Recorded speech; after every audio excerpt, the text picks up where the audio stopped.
what's up, guys? Welcome to JMac Sports Cards. My name is Jason. Thanks for tuning in.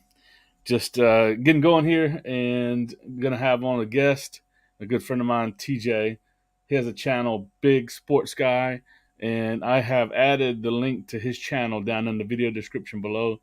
So really encourage you to go check him out. He's a local dealer here in the Charlotte area, and we're gonna chop it up today. We're gonna talk tonight about some of the, he's a dealer as well. We're gonna talk some of the behind the scenes stuff, what being a dealer is like, and then we'll take some live questions from the chat as well. So no further ado, I'm gonna bring TJ on. What's up, dude? How you doing? Hey, what's going on, man? How are you? Fantastic. How's your week been? Been all right, man. Just doing the regular 9 to 5 grind during the week, but still have a little bit of time to do sports cards, in the evening and stuff like that. So it's been all right, man. How about you? It's been a busy week this week, that's for sure. There's no doubt about it. Especially, and maybe we'll talk a little bit about that because I don't know about you, but there's usually several hours of show prep for me to get ready for each show. So sometimes it's not as much, but there's a little bit that goes into getting ready for a show, right? Mm-hmm. Yeah, I would say so. I mean, for me, I've got, I guess for the people that don't know, right, is I try to do a little bit of everything. So, I have usually one showcase that I take with me that has some of the better cards. And then I've got a couple of lower end boxes. So like dollar boxes, $2 boxes, things like that. So, the $1 and $2 boxes that I have that have, MLB, NBA, NFL, I just kind of leave those together all the time. So I just have to transport those back and forth, which is kind of the toughest part of those. There is a little bit of work in between though, just trying to get the stuff ready for the showcase, whether I buy and sell online. So then I have to go back and kind of re-prep what I'm going to take to the show. But yeah, I mean, I kind of leave my stuff together as much as I can so that, because we do shows a couple times a month at least, right? So I want to make sure that it's ready. I don't want to have a bunch of extra work. So I don't know what it's like for you, but I try to leave it together as much as possible. And then, that way I can just kind of grab it and toss it in the car in the morning and go. Yeah. I mean, I definitely have a system, but I'm usually, getting new products and new inventory, I should say.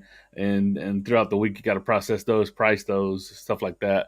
Yeah, and then my office slash is really turned into a card show, a sports card shop, really almost. So I bring my slabs up and down the stairs, after every show. So it becomes quite a bit of work for me.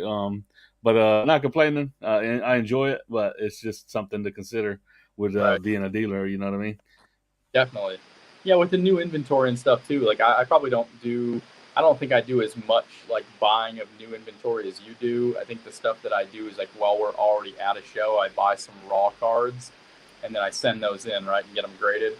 And then when they come back, obviously I do like a slab reveal on my channel and then I get them priced and then I try to get them either in the showcase or in some kind of a box to take them to the show. So I feel like that's kind of a lot of where my new inventory comes from. I don't typically buy a ton of slabs. I mean, I do, No. once in a while, but mostly I like to buy my own raw cards and try to send them in, to be honest. Absolutely, yeah, for sure. I think I dropped for a minute there, didn't I? I don't know. I thought you were okay. Okay. All right. Yeah, my screen was spinning there for a second, so I think we're good to go. I don't know if you actually came off of there, man, but it looked okay on my end. I think I'm on my phone though too, so it's a smaller screen than I was anticipating having. But yeah, I think you were okay. Yeah. Right here at the last minute, it's always something that goes wrong. It's always some technical issues, but all good, all good. So yeah, so we wanted to jump in. We do got a few topics we wanted to discuss about, just the, setting up at shows, being a dealer, etc. And so we kind of go down the list here.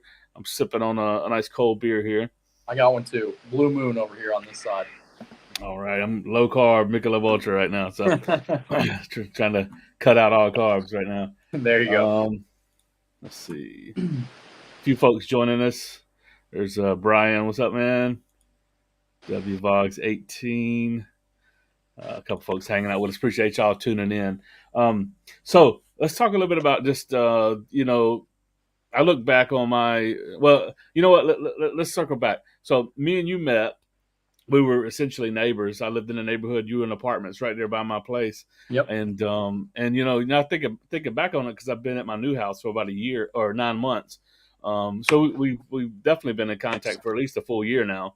And then and so I started buying. I met TJ through Facebook Marketplace, bought some lots from him, and then we just stayed in contact. We started direct messaging and texting each other, and and so that just progressed. But the funny thing is, why I say all that is because it's been amazing to see this thing go full circle, right? Because at that point, TJ, you had never set up at a show. I Right. had just started. I had started setting up at shows, just really, just a few times, right? So we've kind of evolved, in this thing, a pretty short, rapid period of time, right? Right. Yeah, I would say so. Yeah, definitely. I mean, to speak on that a little bit, right? Like the last time that I really went to a card show before I had started talking to you about it, I think was when I was a kid. I mean, I was living back in Michigan and they had, small ones inside of like the local shopping mall, so I would go to those shows and, kind of browse or whatever. But I was a kid at the time, so I wasn't really buying anything. I wasn't, really into the hobby seriously, but, my parents would buy me packs of cards and I would rip those and kind of keep them. But yeah, I mean, over the last couple of years, I kind of got back into it. And then when I met you, I was basically buying big collections and kind of piecing the stuff out and then selling some, wax boxes or, I would keep some of the cards just for my personal collection. I just figured I was going to maybe flip through some lots and just keep some cards that I liked. And it definitely has evolved since that point, right? I accumulated so much inventory and I didn't want to keep all of the stuff.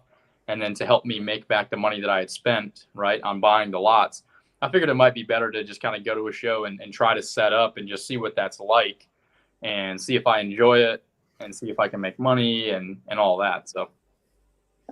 Yeah, for sure. Yeah, it's definitely you kind of get hooked once you start going to shows. It's like Right.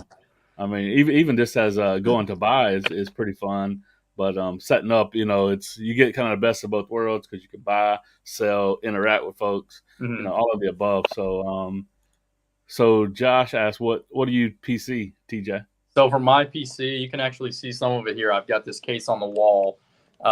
So I started, PCing hockey just because I grew up in Michigan and everything. I like the University of Michigan, and then I like, Detroit Red Wings and stuff like that. So I've got this is a Sergei Fedorov auto. There's a Henrik Zetterberg rookie patch auto in here. This is a Bobby Orr from 1971. So I've got some of that, but I also like Tom Brady. I mean, being a Michigan fan, and then also he's the GOAT, right? So I got a couple of rookie cards and stuff up here, but yeah, that's But the primarily it. one you picked up a Brady Upper Deck Black Diamond Raw and graded at PSA, right? Yeah, I did. So You got that one up there? Is that up there? things falling down here, but yeah. So this one right here in the case, that is the Upper Deck Black Diamond rookie, and it's a PSA 9. So I bought that card raw from a guy that I met that lived down by where I worked. So I bought it raw from him, sent it in, and I got a 9. So that one kind of worked out. Absolutely, that's awesome. Yeah, Wish I'd have got a 10, but well, hey, I mean, a high grade is, so I think I think people like want to tend too much. I mean, because you think about 20, 30-year-old cards, a yeah. 9, 8 5s are high grades, and some of that stuff that's older. You know what I mean? Oh yeah, yeah, it's tough. I mean, obviously we do the best that we can to look them over, right? And of course, the goal is to get a 10, but you can't expect Yeah, 10 absolutely. on every single card. This one I had looked it over really well. I mean, it looked like it had been taken care of. They had owned the card since it was pack pulled, so I got it from someone that had it and basically just put it in a top loader right away. Funny thing about this though is that the guy that had it in a top loader and it was not in a penny sleeve. Really? But somehow it's still, because it's just been sitting around in a box for years, right? It was still okay. So the first thing that I did when I was there was took one of his, crappy cards from his collection, took it out of the penny sleeve and put this one in there and put it back in the top loader, which is Right. kind of cool to pass that along to him because he was just kind of getting into the hobby. So he didn't even realize, that that's an important thing to do with the cards. But yeah, so luckily, even though it was just in the top loader, it still got a 9 somehow. So, it definitely worked out. I mean, I count that as a win for sure. Oh, for it not to be in a penny sleeve, yeah, man. and to still get That's a like 9, that's crazy. right.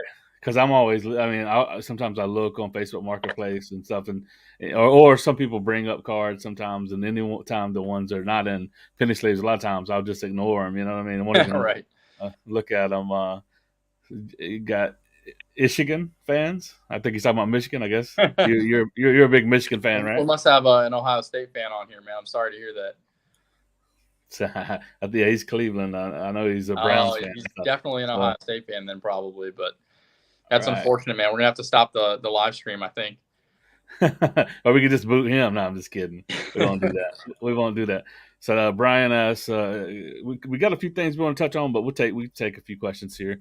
It's just a few of us in here. So here's a question. I think as a new promoter, what truly constitutes a good show? Because to me, I believe it's an opinion based statement. And yeah, I mean it's one person. I could have what I experienced as a good show. The next person beside me could have what they experienced, and their opinion was that it was a bad show, and vice versa, and somewhere in between. So it's it really is all individual, and that's what I have been kind of like hitting on in my videos is that this is my experience at this show. It's never a you know I've never promote. Me personally. I'm not a show promoter, so I don't promote any one show. I promote the hobby. You know what I mean? Um, so I don't promote or badmouth any shows. You know what I mean? But sometimes I've had good and bad shows. I had one. I had a Hickory show, which is in my personal opinion, because it's one of the bigger shows in the area. Mm-hmm.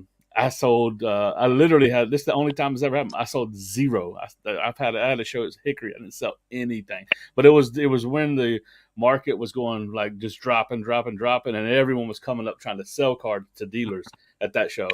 Just and it was a very weird show. And that show I didn't sell anything. I had to give Wes whatever it was $100, and I'm like that almost kind of like changed my mind on being a dealer. Right.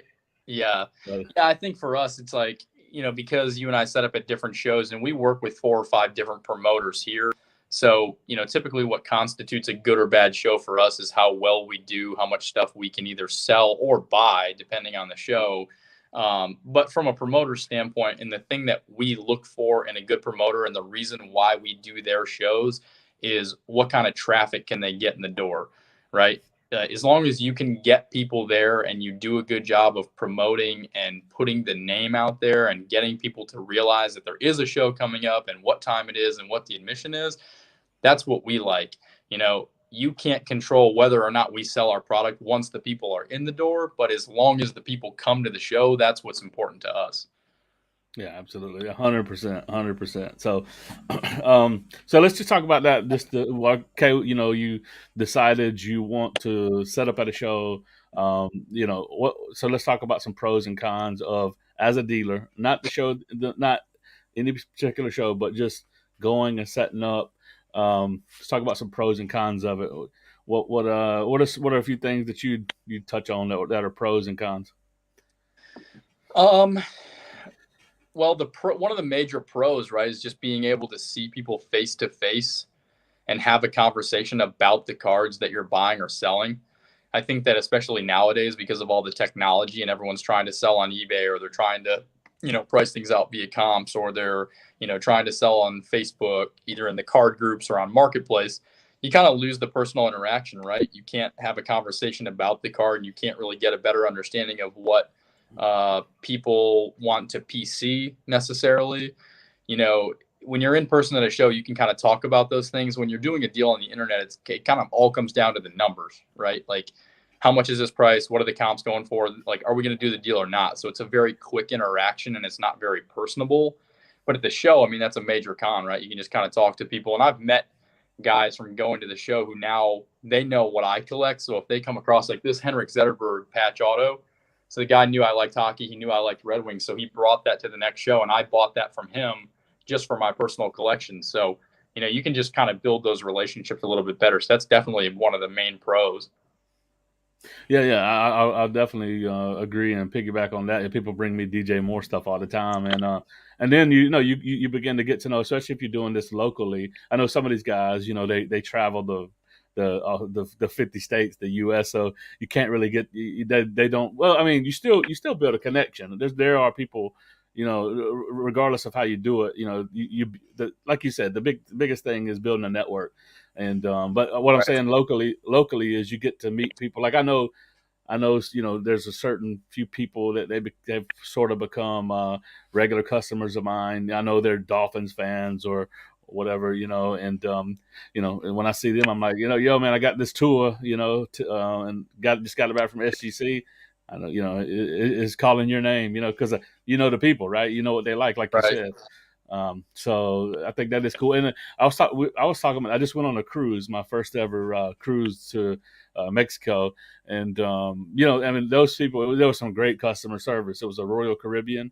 And but I was just talking to my wife. I was like, I really am pretty terrible at customer service. Like I've never really wanted or had very many like public facing jobs, but I was like, I love setting up at shows and being a dealer because I'm just talking sports, I'm talking Right. about so while it is you're dealing with the public, everyone that's mostly 95% hopefully, unless they're just tagging along. Sometimes husbands bring their wives or wives bring their husbands, and they're not into sports. Right. But you're just talking, you're talking ball with people, you're talking Right. football, basketball, whatever. So um, Yeah. I get joy in that as well. Yeah, definitely makes it easier. You're connecting with people about, things that you both like. So you have a mutual love for sports, whether it's baseball, football, basketball, whatever. So yeah, it's obviously a lot easier to do your job when you enjoy it, right? So I think that's why we like doing it, because we can make a little bit of money, but at the same time, like we love talking about sports and we like watching sports and things like that. So yeah, definitely a major pro. I mean, as far as like, I don't know, I was trying to think of like cons for the sports card show and going and setting up, right? I mean, it's kind of a pain sometimes if you have to transport your cards, and like depends how far away the show is. Like sometimes that can be a con, right? If you've got to drive, 3 hours and it's only a 1 day show on a Saturday from 9 to 4, because then you've got to figure out, do I go the night before and try to get a hotel room and stay, especially if it's a newer show you haven't been to before, because you don't know what the traffic's going to be like. So you're Right. not really sure what your opportunity to sell is. So it's like, do I go over and spend the extra money to like get a hotel and stay and eat, on Friday night and then go through the show? And then do I drive back Saturday after the show? Or, do I wait, or do I drive back right away? You know what I mean? So there's just like extra decisions that go into it. So Well, I mean, I guess you could kind of lump that in together. That the one of the cons is that there is capital and there's cost involved. For number one, you got to pay for your table, and then you got to right. pay for, typically, you got to pay for food or something during that day. You got to pay for gas to get there if it's a couple hours away. All those things they're all factors to consider. You know what I mean? Right. So I mean, I can give a specific example. You and I both know this. We went to a show back in December in Asheville, right? And we think our theory is that the traffic was down just because of the holiday season and stuff. But, I don't know how it is for you, but like for me, I was like, I just drove 2 hours. I paid $120 or $150, whatever it was, for two tables. And there were 150 people that came to the show total in an 8 hour day. So, nothing against those promoters or that location or whatever, but it's like I did travel for that show, and I was glad. I almost went the night before and I decided not to. So I drove over in the morning, went to the show, and then drove back, and I barely made enough money at that show to cover my table fee and my gas money. So basically I've wasted 8 hours of my day when I could have sold the cards on eBay or on Facebook or whatever and had no expenses really other than the fee that gets taken. So, I mean, but like we said, like you never know what the traffic's going to be like. I mean, it could have been a killer show, and then had I not gone, then I would have been like, oh man, I should have went to that. So yeah, you got to kind of see yeah. both sides. Actually, at that particular show, I wound up buying like a lot like that Brady first Topps Chrome, like, so I took advantage. It was the traffic was low on it, but I took advantage of it. So you can turn it to anything you want to, basically any show. But like, yeah, like you said, it's um, it's just tough when you don't have enough Yeah. people. I think that's a good point, though. That's a good point that you brought up, though. Like when you go to a show like that, if it is slow, then some of the other vendors want to move some product, so they're more inclined to kind of give you a deal because they haven't really sold anything all day and they want to cover their expenses or cover their table or whatever. So like at slower shows, sometimes that's a better buying opportunity, right? Because you could maybe get a better deal, or you can put together a package deal with somebody who hasn't done any business. Like I remember there was a show, I was trying to buy a couple cards from a guy and he was mad. He left the show early because he said he got like no business. And I was like, man, I should have went over there and just bought like 10 cards from him and like packaged them together because he wanted to sell something, that's why he was there. Right. Yeah. Yeah, I would say another thing I've learned that I don't know if it's a con or not. It's just dealing with the public is that sometimes I've had people that are at my table. They spend a whole really long time going through all kinds of stuff and put something together and and then you give them what is a very, very fair deal, and so they spend all that time and energy, and got you're anticipating making a sale, cutting a deal with them, and then they're like, when you throw out a number, they're like, oh, okay, I'm gonna keep looking around. They've been there 30 minutes, you've been dealing with them, working with them for 30 minutes, and then they turn the corner, and I'm like, but there's and I'm always like, here's the number. Let's just say $50. I'm like, but you can counter that, right. What would you want to pay? And then if they're like, $5, and that's the other thing. You do get sometimes at shows, you get people that are really, really low balling. You know what I mean? Right. They're just trying to, and you can't give this stuff away because many times, even if you buy a bulk lot, you're still into them for, you don't want to get not necessarily trying to get maximum gains, but you want to get some gains on each card, right? A little bit. Right. Yeah, you definitely want it to be a win for both sides, right? Like you want the person who's buying your cards to get a deal because, they're buying it. You don't know if they're trying to resell it or if they just want to PC that card, but either way, you want them to get a good price, so you don't want to overcharge, but at the same time, what you're in your cards for, right? Like what you paid. So, if you can make 5%, 10%, 20%, you might get lucky once in a while and find a really good deal and flip it for more than that. But as long as you're making a small margin and they're getting a deal, I think it's kind of a win for everyone. But that's the other thing. So you kind of brought up a good point there too, right? Like so for anyone that sees this video, if you haven't gone to card shows or if you are going to card shows, like it's great to barter, right? Make offers, like try to get an offer accepted. If you see a card that you like, make an offer. Like a lot of the dealers, especially you and I, are like willing to make deals. So don't be afraid to say like, if I say like $75, because I think that's what the latest comp was, or that's like what prices are doing for that card. The market changes so much, it's hard to keep track of that. So it's like the worst thing I can say is no thanks, and the worst thing that you can say is no thanks. So it's not really a big deal, right? Just try to negotiate that way, and if we can't come to an agreement, we can't come to an agreement. But more times than not, it's easy to meet in the middle or whatever. Exactly. Yeah, as long as it's reasonable on both ends, you can usually make it work, right? So, right. But by the way, so this is Oni Storm. That is Brian, who does the Asheville Show.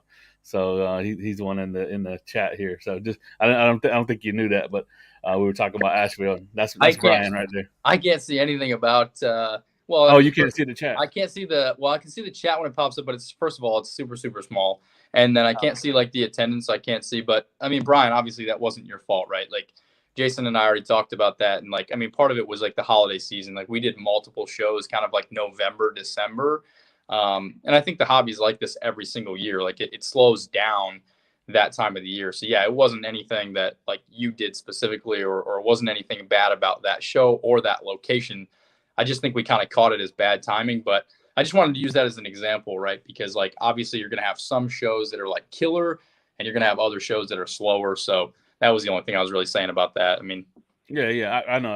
I just wanted to bring it to your attention that because he's throwing out some numbers about who came. Hey man, I don't want anybody hating me out there, man. I don't want him to be like, this guy's dissing my show or anything, man. I'll be back in the future, but I think we just caught it at a slow time.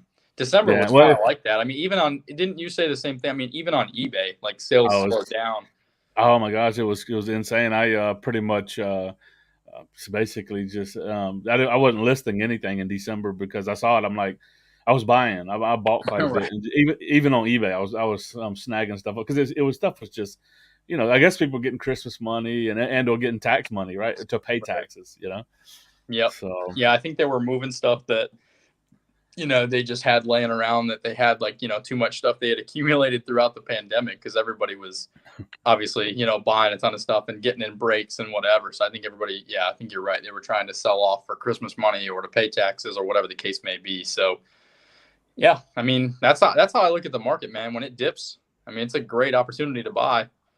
I've been buying a lot of baseball lately on eBay because it's been dirt cheap. there you go. That's right. Yeah.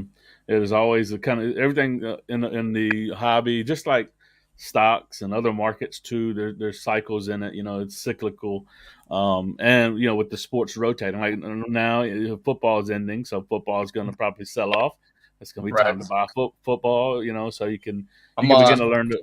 selling Joe Burrow and buying Mike Trout, man. That's just how it goes. There you go. There you go. I Hey. mean, who knows what's going to happen Sunday, though? I might be a fool for selling off Joe Burrow, but Here we got another question for you, TJ. Josh asking again, talking about your CSG. He says, how many of the disaster 54 CSG sub was TJ able to move? You sold any of those CSGs yet? That's a great question, actually. So Jason and I kind of talked about this a little bit too after the sub. So it wasn't maybe as bad as I think I let on in the video, but there were some cards where I got absolutely smoked. So there were some good ones. Like I did feel like, so actually this card that's in my PC is LeBron James numbered to 99 that I pack pulled, and I got a 9.5 on that one. So I was super happy with that card.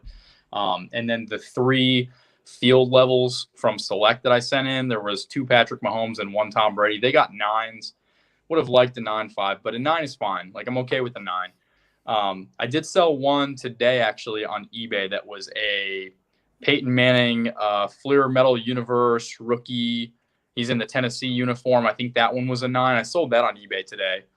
So I did move that one. And I actually sold today on eBay the Shaq Topps Finest CSG 6, but I sold it for like $5. I started at like a $2 auction or something, and it sold for $5. But you know what? I paid $12 to grade it, and I got a 6, and it sold for $5. I lost $7. Like, right. I've met a few people that they like to buy super low grade cards on, what I mean, because they can obviously get them for $5 to $10. But if it's iconic cards, they could even crack them out and just keep the cards. You know what I mean? So exactly. So it's probably not a bad plan for bigger cards to buy them at 3s or 5s that normally would be 9s or 10s, like modern maybe. And I think too, I had a 2002 Score Brady that was in there, and it was a CSG 7, and I sold that today also, and I think that one went for like $20.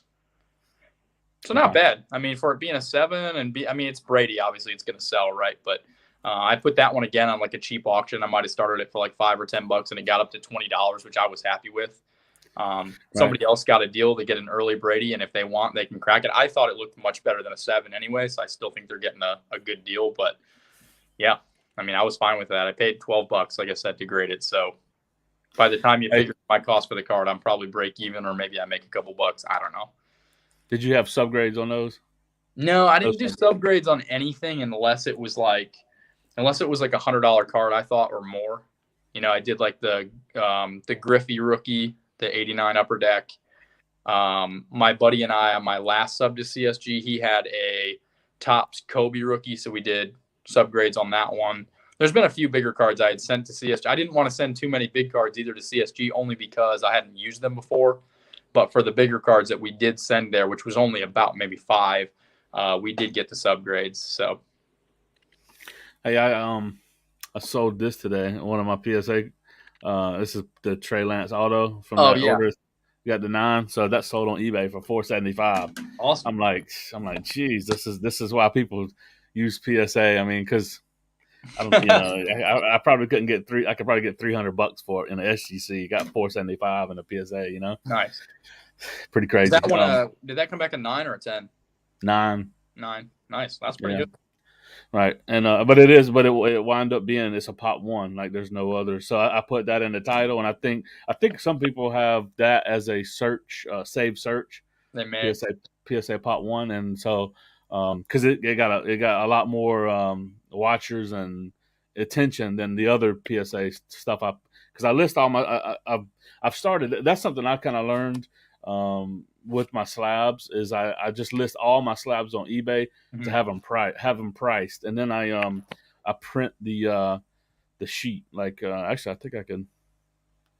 I can't show it, but I I export it as a CSV, Yeah. and then I use like a formula to like take 15% off. I got a cash price, so whatever is listed on eBay, I use this formula, and I got a cash price. And You always forget that we're sports people, man. You're gonna lose everybody on here with that CSV talk, man. We don't know what the heck you're talking about. You're the only tech guy, man. You're the I only don't one. know. You're the only one who knows what that is. My guy is to find around. He's a data analyst, I think. So he's with me. He knows what I'm talking about. He's local, but let's funny. see. But yeah, so that way you can price them online, and then you kind of know what they are, so that when you take them to a show. Yep, that way I don't have to put prices on them. I bring that sheet now. People come Right. and I give them the. I'm a big fan of the work smarter, not harder, right? So, like, I kind of do the same thing that you do now. Like, I list all my stuff on eBay, but then I take it to the show, and if I sell it at the show, because I have the mobile app on my phone, I can just remove the listing off of eBay. Right. And it's amazing, because I'm doing some of them I have an auction, so those ones are a little tougher, right? Because if it has a bid prior to me going to the show, I've got to leave it here because I can't sell it at the show when it already has a bid on it. But if I do it as like a fixed price listing, then I can still take it to the show. And if I get an offer that I like on eBay while I'm at the show, I can put it in my backpack and take it home, or vice versa, right? So that way the cards are kind of always out there. Right. Yeah, that's what I do too. I typically at a show, I sell a couple, and I'll set them beside my my little money box or something. The comment down there from Dave said something about PSA and Beckett. I don't know, man. What do you think? Isn't SGC catching up to Beckett here? I think SGC's passing Beckett, honestly, but people are still sending like really, really big RPAs to Beckett. That's like, and it's going to take a lot of I think it's going to take some time for that to change. So, I mean, I've heard that the thicker cards do well with Beckett. Well, to me, it's like Beckett's they almost hand out, at least nines. It's like it's hard to not get a nine with Beckett, but you can, like you saw my submission, that Aaron Rodgers 7 would have been 8 or 8.5 with SGC and probably a 9 with Beckett. You know what I mean? Right. So I can't really speak on Beckett's grades, man. I mean, that's the only company that I have not used, right? I've used CSG, I've used SGC, and I've used PSA, but I have not used Beckett. I'm not using them either, but I just like they put out the Jim Mint puts out data around all the grading companies, and Beckett basically like 60% of what's sent to them gets 9.5s. So I did think. I mean, I've seen like a lot of their stuff getting graded, right? And it seems like every time there's a thick card with an autograph that gets sent there, like any kind of RPA, it comes out 9, 5, 10. Exactly. Like every time, like the card is a 9.5, the auto's a 10. It seems like almost every time, like religiously, right? Like you don't see a 10-10, but you also don't see like a 9-10. Like it's almost always 9, 5, 10. Right. Yeah, that's the way I see it too. PSA first, SGC has moved into second, and then Beckett is still third. But and the reason it doesn't seem like that is because, like I said, there's really big cards, that RPAs and stuff, that are still going to Beckett. So when you see like the top 10 or 15 sales, they're always still PSA. PSA usually has the biggest sales, or Beckett RPAs. Those are still $50,000, $100,000 cards, but then the rest of the stuff that everyone is sending, like all of the mid to low end, has pretty much moved to SGC. Everybody's sending their $100 cards, $50 cards to SGC now, and people are buying them. Like I said in my last video, and then on eBay. I mean, I can tell you, I'm raking on eBay. You still run into the low baller offers and all that stuff with SGC. I just don't accept them. Right. So I'm not gonna like bring the market down on them. I want to bring the market up, or at least keep it flat. Exactly. So, all right, we're talking a lot about grading. Why don't we kind of transition? That was one topic that you had brought up that you wanted to talk about a little bit. You know, Yeah. so so just in general, I guess I'll let you kind of touch on it a little bit. What does grading look like? Because let's just talk about it from like, let's just say you're brand new and you want to grade Mhm. a card, get some stuff graded. What's it look like end to end? You know, Yeah. what is your approach on it? Yeah, that's a good point. So one of the guys that follows me on my YouTube page had actually reached out to me on Instagram, and so we had a good conversation on there. And he was saying he was kind of new and hadn't graded any cards, and so he wanted, to kind of understand what that process looks like. So, yeah, if we can talk about it for anyone that doesn't know, or maybe has questions about it, the process overall is very, very similar, right? It doesn't matter what company you use, whether it's CSG, SGC, Beckett, PSA, HGA, whatever. It doesn't matter. So you have to prep your cards, first of all, for grading. And then second, you've got to fill out a sheet, right, which details what the cards are. Then you send them in. You pay the money either before or after grading, depending on the company, and then you get them back. That's kind of what the process looks like. But for me, and I think for yourself as well, I look over my cards, right? So if I buy a raw card at a show or if I buy one on eBay, as soon as it gets into my possession, I'm looking it over. So, I'm looking at the 4 major points that they grade on. So I'm looking at the corners, I'm looking at the edges, I'm looking at the centering, and I'm looking at the surface. If it looks really, really good, like I think it's 100% going to be a 10, I'm sending it off to get it graded. If I see something immediately and I'm like, this might not get a 10, I'm probably not going to send it. And Well, there's but caveat on that is it depends on the card. Like if it's vintage or if it's like a real iconic card, like you won't mind getting an 8 on it because it's still a $300 card. True. I'll just caveat that. Yeah, definitely. So, but a lot of like the newer modern stuff that people are sending, right? Like Right. if you see something that's like wrong, if it has print lines or if it has a corner that's dinged that has some whiting on it, or if the edge kind of is miscut or whatever, right? If you see something where you're like, I don't know, probably don't send it. It'll save yourself money, trust me. Yeah. But to your point, like I had just sent in that the Jordan 88 Fleer to SGC, right? And I got a 9, and I knew that it was slightly off center, but outside of that, it looked really good. So I was like, even if this is an 8 or an 8.5, it's worth 150, $200. Now that it got a 9, it might be 300 to 350, which is great. Yep. But yeah, I mean, you definitely want to look over your cards. This was one thing that I didn't know right before I started doing the grading, but the one touch holders to put them in, right? So it's not a regular top loader, but it's a one touch. I don't have one sitting right here for an example, but it's like called a semi-rigid one touch holder. So you put it in a penny sleeve, you put it inside of that holder. And then typically what you do is you build up a stack of cards, you put them between 2 pieces of cardboard, and then you'll rubber band that.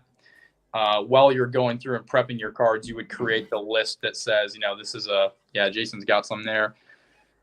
So you'll say like, this is a 1996 Topps Kobe rookie. You'll put the card number, etc. So a lot of times you include that sheet in your box when you send it to the grading company, and then all the companies are different for what they charge. I know with SGC and the guy that we've been using, Eric, down in Florida, so we have to pay as soon as he gets the cards, and then he'll take them and drop them off, and then when we get them back, we pay for return shipping. But like with PSA, if you send in your cards, you don't pay until after they're graded because they could potentially upcharge you.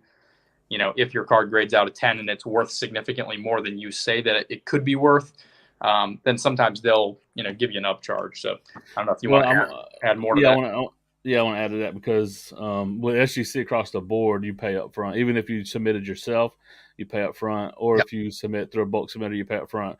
Gotcha. But PSA is you submit and you don't pay until if you submit individually. If I submit myself to PSA, then I don't pay until my cards get graded. But now that with that whole drama with the bulk submitter with PSA going bankrupt, now they've changed policies, and if you use bulk submitters moving forward, they're changing the policies with all bulk submitters that you'll have to pay up front to bulk submitters. I gotcha. At least the initial grading fee, and then if you get upcharges, you'll have to pay that later as well. I don't know how many have implemented that. I see Brian said he submits with Palmetto cards. With PSA, they're so big. There's a bunch of bulk submitters. Right. So like I said, I don't know how far that's propagated through all the bulk submitters. With SGC, there's not as many bulk submitters, but I personally, I'm a Boca Raton SGC like homer. You know what I mean? Because of the customer service that Eric provides, number one, and then number two, he's there very close to SGC. He's the only one the only one I know of that bulk submits to SGC that actually walks them into the facility. You don't. So when you mail them to him, then he walks them into SGC. Whereas if you send it to any of the other bulk submitters for SGC, you mail it to them if they're in, say, New York, then they got to mail them you mail them to New York, and then they got to go from New York to SGC, and then the SGC back to New York, and then New York back to you. With Eric, it's straight to Florida and straight back to you. Yeah, that's a good point. I wanted to throw one more thing out there for people that aren't familiar with the process, right? If you choose someone to send your cards to and they are a bulk submitter, just remember that you need to trust that person, right? And you need to understand what they do, and you need to make sure that they have a reputable name, because there are people out there, or there have been bulk submitters, as we just saw, that were kind of doing things that were not in the best interest of the people they were submitting for. So, just keep in mind that if you're worried about those types of things, or whatever the case may be, or if you see those horror stories, first of all, Eric that we use does a great job. I 100% back that, right? It's a great process, but just make sure you find someone that you trust. And if you're wary of that, send them yourself. Like you can definitely send them yourself. I mean, that's just, then you pay the insurance and ship it yourself to the company, and then you get them back. I mean, I was gonna say, it's that's a pretty substantial difference to sitting to direct to SGC, and I think they're doing it more now because they like using they prefer you use a bulk submitter because they don't got to deal with a bunch of individual orders, True. So right now it's like you said, it's $30 individual. Like so if you want to send 5 cards, it's $150. But if you use a bulk submitter, it's $24 per card, and it goes down to $23 if you submit at least 50. And also I wanted to show these couple utensils because you talked about the grading process. So you want to get one of these. They're just the same thing that like you wipe lenses down on glasses. And so after you look the card over, and if you think it looks good, wipe it down with one of these very gently. The card, use that microfiber towel, right? Microfiber, and then I use a 10x magnifying glass. These are like $20 on eBay. So that's what I use for my cards. Those two, that's your best tools right there. I meant to say Amazon. I bought it for like $20 on Amazon. I think I haven't invested in one of the fancy ones with the light on there, man. I have a regular magnifying glass, and I do a lot of mine by eye, but I do wipe down the surface also. That's a good point for sure. Just to make sure there's no fingerprints or smudges or anything like that too. And sometimes if you see something on the card, that you think is maybe a print line or something like that, sometimes you can get that stuff off. Exactly. If there's a speck of dust or something that got stuck between the penny sleeve and the card, you can just kind of wipe that off and get it free before you put it. And for me, I put all my cards when I'm sending them for grading into a brand new penny sleeve and a brand new one touch. Like I buy those materials. I don't put it into a repurposed one, because if you do, then sometimes when those sit around for a while, they get dust and stuff inside of there. So that's a good point. And it looks to the grader that's opening, and it's also presentation. It's like, okay, these look clean because there's a clean, new, fresh card saver one. Hey, that's what I'm going with, man. Why not? Absolutely. I just got a bunch of 10s on my last sub, so maybe it worked. I don't know. Yeah, so you got to be kind of like when you're sending them, thinking of mentality of the grader too. Appearance does matter. You know what I mean? So Josh says, have y'all ever did a sub at a show? I personally, when I went to the National, I submitted in person to CSG, and it was funny. I got 2 10s in person. I'm like, oh, is this just an in-person thing? At CSG, at the National. Wow, that's crazy. It's hard to believe. Because that was when PSA was 150 and CSG was in person. It was like 50. But I opened up some of these National silver packs, and I hit like Cristiano Ronaldo, a couple, and they were like to 50. Yeah. And there was no one had any. Only the people that were at the National had them. Right. So I was like, and I sold them. You were the first one to get them graded too. So. Right, and the Ronaldo hit a 10. So I was like, this is gonna be. And I think I got the pack free, and I think I sold the Ronaldo for like 200. You know what I mean? Nice. So, can't beat that, man. Yeah, I was going to say here too. So Josh, no, I have not subbed in person, but I did use when we went to the Asheville show. Actually, that was the first experience I had with JSA, in person, right? So they do autograph authentication for in-person autos. So I had two. I had a Brett Hull autograph that was on card that was hand signed, that I got from a lot that I had bought. That actually, they told me that it was not authentic. So I was kind of disappointed with that. So that was my first letdown that I had with an autograph that was in person. So lesson learned on that one. And then I did buy a Payne Stewart golf autograph. It's actually in my case right here, from a guy at a show. He told me he went to the tournament when they had it here in Charlotte years ago and got his signature on that card. And I got that authenticated, and it was authentic. So that helped me. I paid like 20 or 25 bucks for this to get it authenticated, but it increases the value of this card significantly, now that I have something that says, hey, this is legit. So that was really cool service too. I really like that. Yeah, JSA is legit for sure. For even any of your merch or footballs, that are signed, or baseballs that are signed, you can authenticate them, and pretty cool. So Justin says, "Is JMac going to be at the Charlotte Card Show?" I will be there. Yes, sir. Looking forward to that. We'll be there. Dr. Mantis T-Boggin says upcharge should be illegal. I was doing the math on like if you hit like a 9 or 10 on like I say a Jordan Fleer, it's just it's phenomenal. So that's why I guess in times past I was like confused why people wouldn't send, but it literally on some cards it'd be a couple grand, $2,000-$3,000. Yeah. So if you didn't have that, in other words, it'd be like hard to PC that card, because right.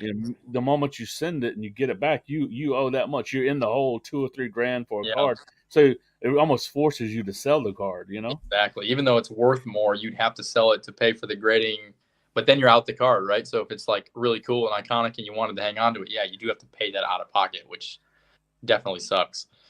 Right. So I never really, because I've never been into big cards like that. So so it's just a whole nother world that I just never thought about. But I was thinking it through. I was looking at PSA's upcharge fees, and I was doing the math on some cards, and I was like, wow, the people that move in those kind of cards, you really got to think.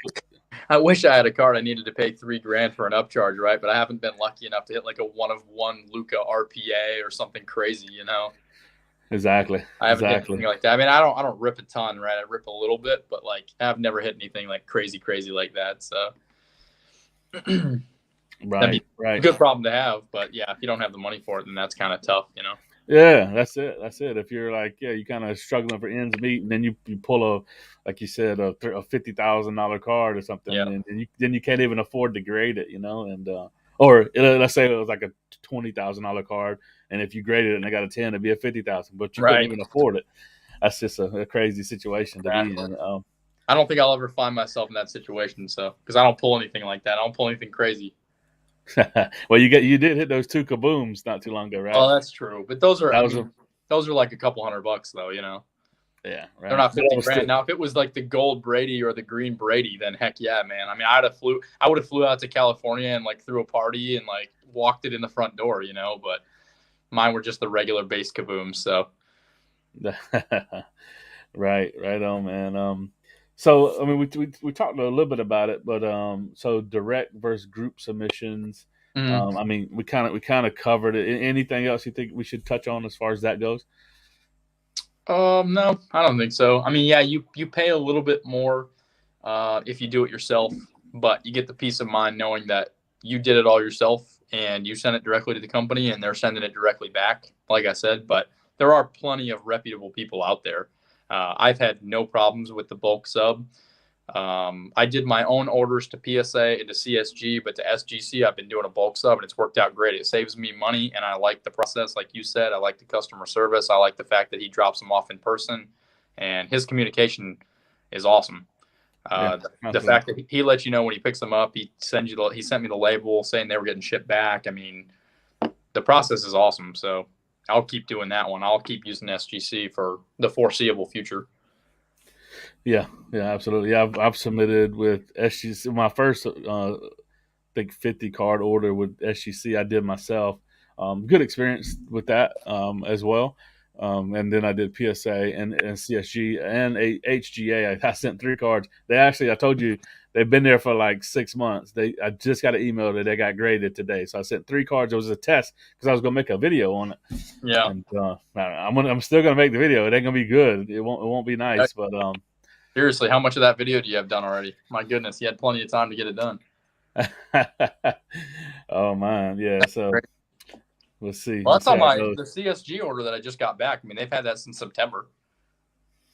Yeah, mine took 6 months. I did early bulk. I did early $8 bulk way back in the day. I sent about 300 cards at few different orders, 50 at a time or something like that.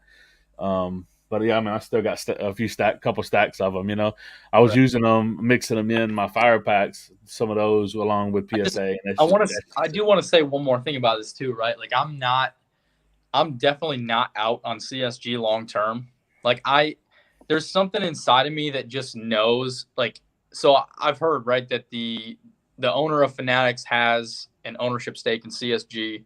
CSG's been around a long time. They own multiple companies, right? So there's like NCG that does coins. There's another one that does comics, and then they've got a branch that does cards. They're a very reputable company, and I like their slabs. They need to change the label, right? But I like their slabs, and I think long term, especially with them doing the authentication now for those raw cards through eBay, they're the company that's like doing that too. I think long term CSG will be a good play. I just think that, number one, they're kind of inconsistent and they're really tough on their grading right now. Which, I mean, could be a good thing in the long run, right? If they're tough graders, that's good, because then if you do get a 9.5 or a 10, then that means it's going to be pretty scarce, which is a good thing. So I'm not out on CSG, but the experiences that I had and the turnaround times and the price and stuff, like, the overall experience wasn't 100% there, but at the same time, I do think that they will be a player for quite a while. Yeah. And I was gonna say that they're like they're the PSA in quite a few categories: coins, comics, stamps. Like they are the standard in most categories that they grade in. They are the top dog. So it's the card industry has been so accustomed to PSA being number one. Yeah, I agree. And PSA may very well keep that crown, but I do see. I can see. This is the way I view it. I view that eventually it'll be PSA probably still number one, SGC 2, as I think CSG could, because they got the subgrades. They could come in and be maybe neck and neck with BGS for really big cards for stuff like that. I do think that will be top 4. Oh yeah. Sure.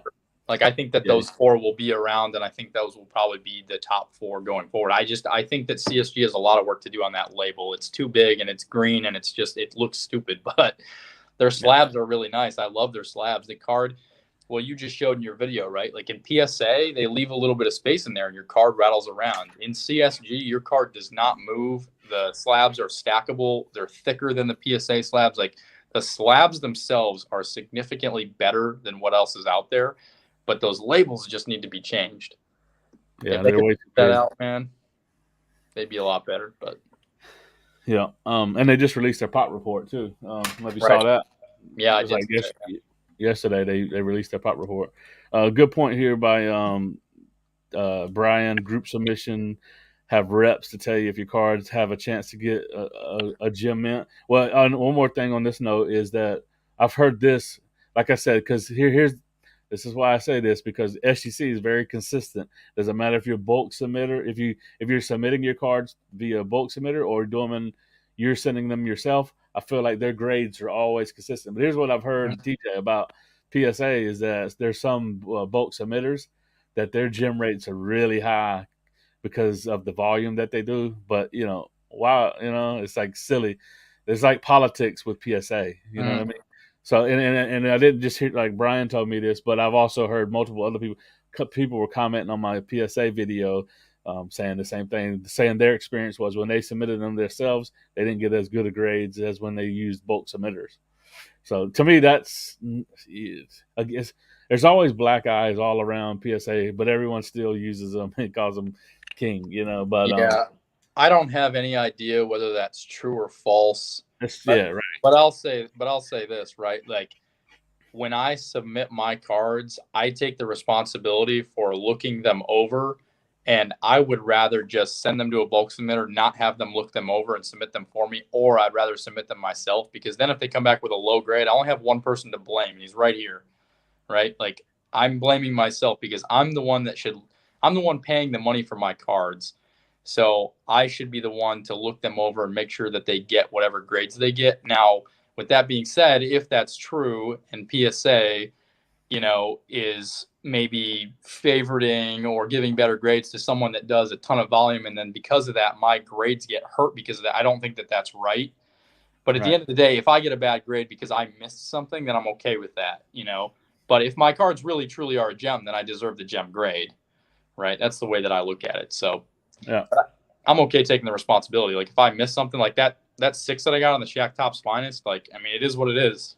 I mean, I'm the one that chose to submit the card. I'm the one that looked it over. So, right. I typically always have at least one that I bomb on, But you gotta remember, a lot of times, over the past 4 or 5 months, I've been sending 100 cards, so right. it's a lot of volume. So, so sometimes I get, I'll go to a show, pick up stuff, and I'll look it over and use all of the tools, but I'm like kind of going through it fast, I'm not spending as much time as as some other times. So sometimes stuff slips in, Right. It doesn't feel as bad when you bomb one card when you have 100. But That's if you send in like 5 cards and you bomb one, then you're kind of like, ah, shit. You know what I mean? So Right. Exactly. better to bomb 1% of your cards than 20% of your cards. But the Shelly CS said, Slab, yeah. super clear. Yeah, they're the best. Yeah. They're the best. The most sturdy and clearest slab, I think, on the market for sure. Yeah. And not as bulky as like a Beckett, but they're, I mean, you can't even twist them. That's They what I'm don't saying, move. man. If you could take the CSG slab itself and combine that with like the SGC label, and then like the value or like the perceived value in the market of PSA, and just put that into one, it would be like the best thing ever, because CSG, the card doesn't move. They're not flexible. They're stackable. They're small. Like, I love the CSG slabs, but their label's terrible. And the resale value just hasn't been there because people really aren't aware of like what they could be in the future, I think. So, yeah, if you could combine all that, man, I love their slabs. The slab itself is fantastic. Oh yeah, I mean, once you get one in hand, I mean, it I really hate PSA slabs. Like, I'll just say that right now. I absolutely hate PSA slabs. Like, I'll buy PSA cards because they're more valuable, and I'll grade with PSA because I'm going to get more bang for my buck if it's a Tom Brady rookie.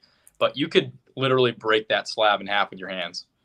I will say, man, I'm with you. It looks like that typewriter print, that old 1980 Arial font on the top. Those labels don't look good, but no, I like the thin form factor. And no, I tried. I literally, like, I don't know what kind of material they use. It flexes a little bit, but I couldn't. I mean, because I had one. I picked up a bulk lot at one point of some PSA stuff, and I had a 5 in there of a modern card, and it was just doo doo, So I tried and tried to break it. I could not break it. So whatever they use is very durable as well. But it's interesting. I'm with you. I mean, it feels flimsy though, doesn't it?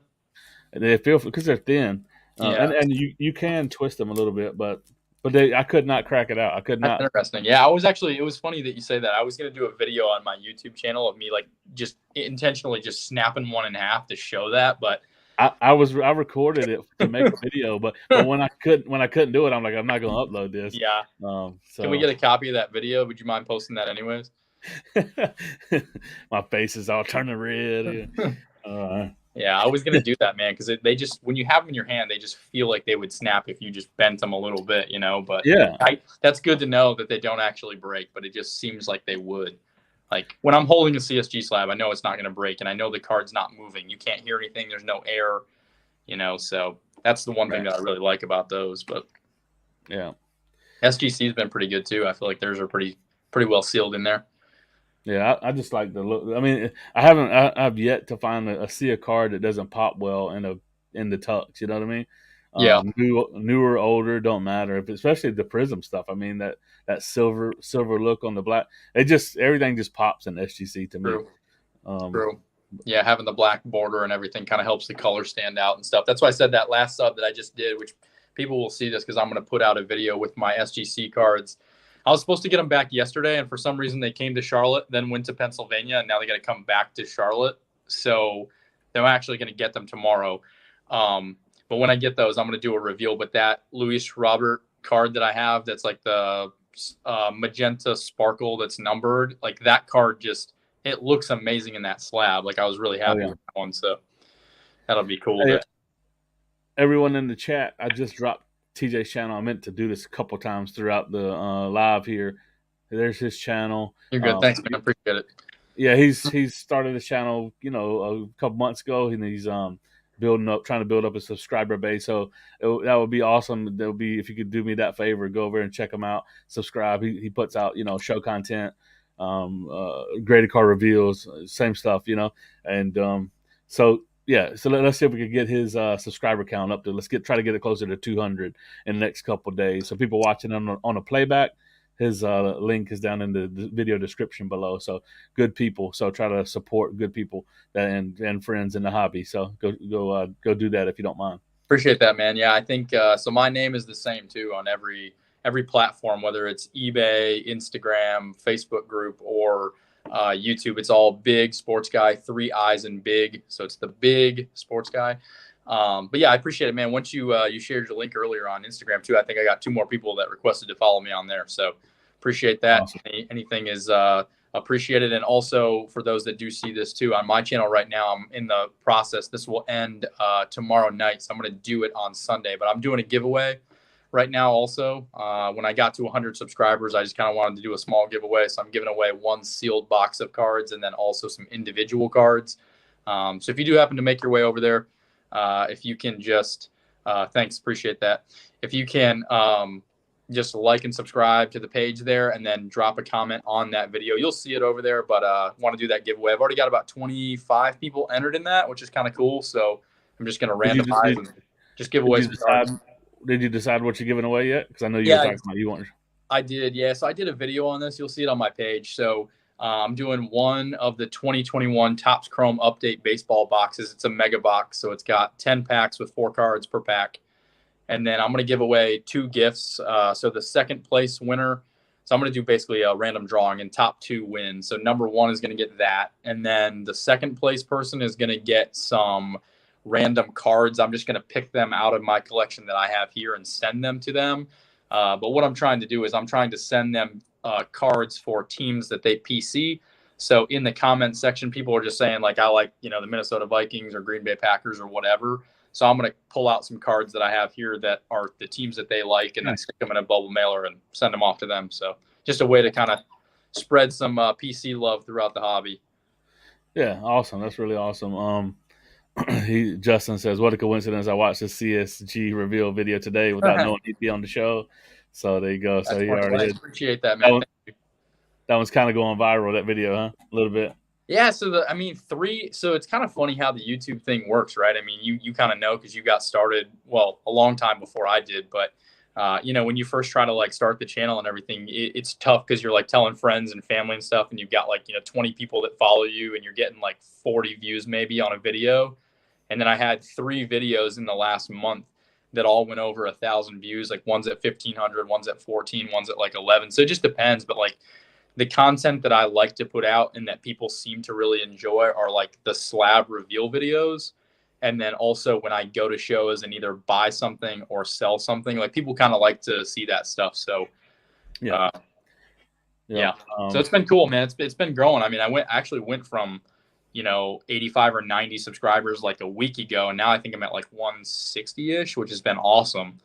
It's basically doubled, and like I was hoping the giveaway would help, and just trying to kind of put out content that people want to watch, man. That's kind of the biggest thing, you were at 160. I just refreshed your channel. You're up to 166 now. So hey, there we go. Thank you. Appreciate it, guys. There you go. So yeah, some crazy trades going on in the NBA. Ben Simmons going to the Nets. Harden going to the 76ers. Pacers made some moves. Justin says Bucks for Sixers. Yeah, there you go. Making predictions already, huh? I like it. Hornets looking great against the Pistons. Well, yeah, I'm from Michigan, so I'm a Detroit sports fan. So Pistons, I think the Pistons helped themselves out with the trades they just made, I think. I mean, it seemed like they kind of got the better end of those deals. You're probably more well versed in the basketball because I do more like football, baseball, and hockey. But Porzingis got moved. Like there were some big names. Obviously, the Harden trade for Ben Simmons. I don't understand that at all. But wherever Harden goes, he's not happy. So Well, that was a like they both had $40 million plus contracts. So and obviously Sixers couldn't hardly move Simmons. So true. that trade made sense. And Harden he just doesn't get along with anyone anywhere. He won't. He probably Right. won't. He's and no wonder he hasn't never won a ring because you gotta have some Yeah. even on the big Just three stayed in type Houston. teams, huh? He should have just stayed in Houston. Like it was him. He was running the show. They were okay. Like they were making the playoffs. They were good enough. Like he's never going to be on a championship team because of his attitude. It's like That's it. Yeah, you got to have some. Yeah, you got to be able to work with people to even get. even LeBron is like smart enough to know like I need two other teammates, and then if he gets that, he's going to win. Right. Yeah. Montrezl Harrell. I didn't realize that he is. You may not connect to this, but he's from my hometown, Tarboro, North Carolina, which is a small Huh. 10,000 population, and so he just got he got traded. Where was he at? The Clippers, I think, or something like that, over to Hornets, and he's playing. He played them tonight, though, so That's he cool. got traded, and he's played like a lot of minutes tonight. I've been watching, glancing at the game while we've been talking. That's funny, man. And didn't Halliburton get moved too? Yeah. Oh yeah, there it is. Just popped up. Yeah, so Halliburton got moved. Yeah, interesting. Enjoy JMac's videos every time I come across Panther cards. I know that's your team. Yeah, it's That pretty must funny. be that must be the person that's selling you all the DJ Moore and the Cam Newtons. I I've seen that PC, man. You got so much of that stuff. Oh yeah, it's growing. I picked up about a 25, 30 stack of all this crazy like Topps Chrome and numbered stuff at the last show for $50. A guy, Yeah, why not? but he told me he bought them all for like 50 cents on ComC, so he made good money on them. But they're all worth much more than $50. That lot was worth a lot more than $50. But Right. yeah, that's the good thing about a PC. I tell people I'm not gonna pay a tremendous amount for my PC.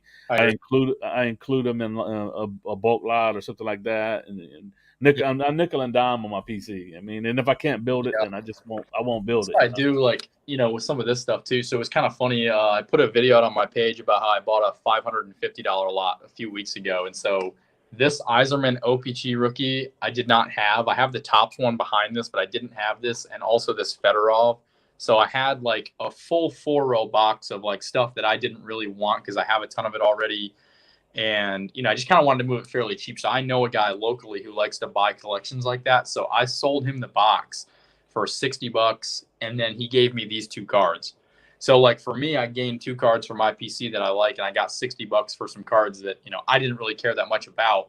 But it was a 4-row box that was full, and a lot of them were top loaded and they were decent cards. So like he got a good deal because he didn't care about these, and I got a good deal because I got rid of the box. So like that's how the hobby is like kind of fun too, right? Like Right. I wasn't trying to make a ton of money off of that specific sale, but like I got two cards that I wanted, and I got a little bit of cash because I had bought the lot. And I still made my money back. Like I got some other cool cards out of there, but it's just kind of cool how you can, have people like that want to buy miscellaneous collections from me. And like I come across a lot of stuff because I'm always looking to buy different things and stuff like that. So yeah, it's cool, man. I like these. I mean, Sergei Fedorov auto, that's pretty cool. It's like a buyback from Heritage, which is pretty sweet. And That's like nice. I said, the Iserman I didn't have before. I had the Topps, but I didn't have the OPG, so it was nice to add that one.